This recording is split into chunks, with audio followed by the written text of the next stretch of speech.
Alright, time check, 3:30 AM yan, madaling araw mga koys. So, ayan, prepare kami dahil for today's video, aakyat tayo ng kabundukan. Ayan, as you can see, nagpe-prepare kami ng aking partner kasi dalawa kaming aakyat ng bundok. Well, of course, di mawawala ang mainit na kape para pampagising. And fast forward, ready na kami for the go.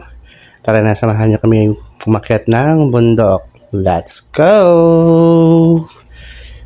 Diba? Vlogger na vlogger ang dating. Cheer up! So, yan, palabas na kami ng aming eskinita. At sa unahan, meron kami nakitang pandesal syempre para di tayo gutumin pataas ng bundok. Doon natin tayo magbe-breakfast. Ayan, nandito na kami sa starting point. As you can see, marami ding mga climber na kasabay natin. And let's see kung anong meron doon. Ayan, dito na tayo sa starting point. As you can see, napakaganda ng daanan dyan.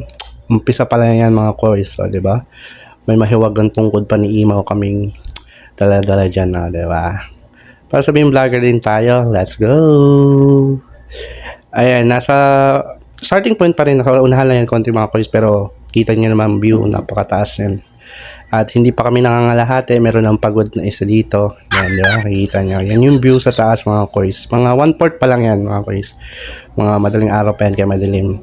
So fast forward tayo, medyo malapit na kami sa destination and kita nyo kung gaano kalayo nilakad namin dahil inabutan na kami ng liwanag pagdating yung mga koys. So yan pala yung mga view o mga daan na dinaanan namin. Talagang masukal siya dahil yun nga, bundok yan.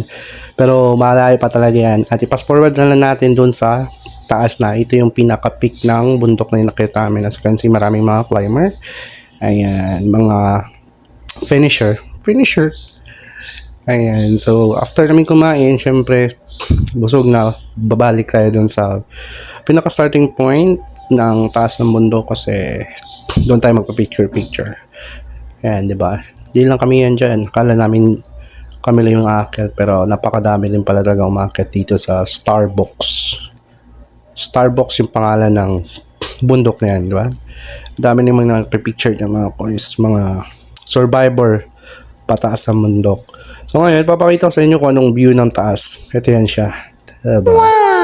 So ito lang naman yung inakyat, ang dahilan ng bakit kami makyat dito para at least makita lang yung taas na to.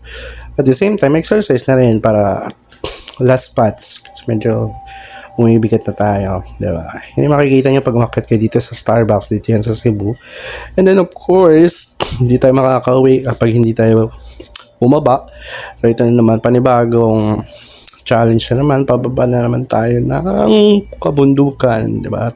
Yan, napaka solid ang daan. At pasensya na kayo sa kasama ko, medyo talaga mabagal na, alam niyo naman, hindi sanay sa lakad.